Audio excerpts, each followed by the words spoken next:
Somewhere past the middle of the night, the train leaves the towns that maps agree on and enters the country of stations that don't exist. You will not find them in any timetable, though the conductor, if you asked, and nobody ever asks, might admit that the train slows for them all the same.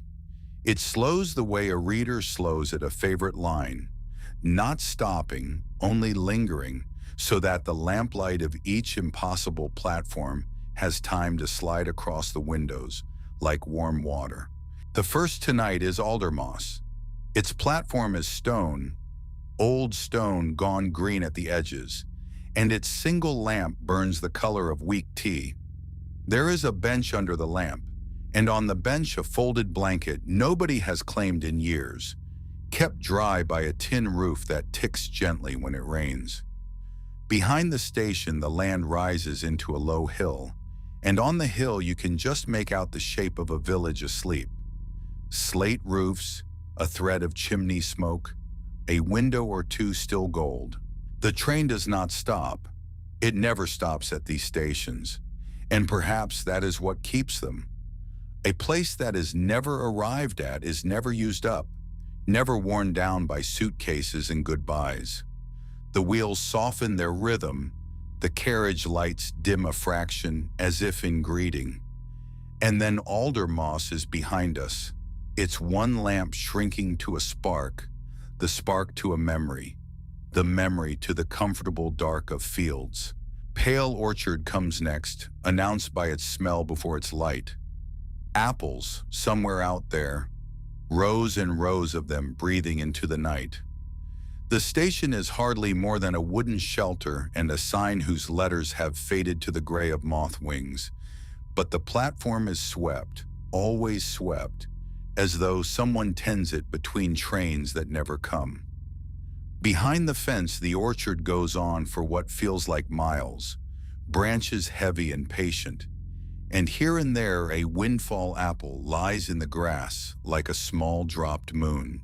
After the orchard, the line bends, and the bend brings Mirror, the station built at the edge of a lake so still it doubles everything it is given.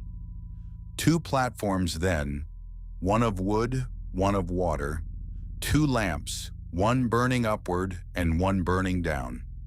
When the train passes, its windows pass twice, a ribbon of lit carriages sliding along the shore, and another sliding underneath it. And for a moment you are a passenger in both trains at once. And both of you are warm, and both of you are nearly asleep. Vesper Halt is the smallest of them, a platform barely longer than a single carriage, set below a town that is mostly implied, a stair of pale steps climbing the hillside, a handrail polished smooth by hands, and at the top a chapel with a bell that rings only on the hour, and softly, as if apologizing for the time. If the train happens to pass on the hour, you can hear it, one round note rolling down the steps, across the platform, through the glass, and the note settles over the carriage like a second blanket. Then the land flattens and the windows fill with Lanternfield, which is less a station than an agreement between the railway and the fireflies. The platform here has no lamp of its own. It borrows. On summer nights, the meadows on both sides of the line are stitched with small green-gold lights, drifting, unhurried, and the station sign stands among them like a quiet host at a gathering where everyone has already begun to dream. The train eases through at walking pace, and the lights part for it and close behind it and do not mind. Last before the long dark is Hushwick, and Hushwick is honest about what it is. A station mostly faded, a platform you can see the grass through, a name the wind has been sanding smooth for years. Its lamp still burns though. That is the thing about Hushwick. One lamp, low and amber, kept lit by nobody, going out for no one. The town beyond it may have folded itself away entirely, or may simply have moved its sleeping a little further from the line. But the lamp stays, and the train slows for it as gently as for any of the others. And between the stations, there is the between. Long reaches of dark where the only architecture is the sound of the rails. That patient figure of iron and rhythm, over and over, like a word repeated until it loses its edges and becomes a hum. You could ride this stretch forever. Many passengers in their way do. Eyes closed, breath slowed, carried through a country that exists only at this speed, only at this hour, only for the length of a night.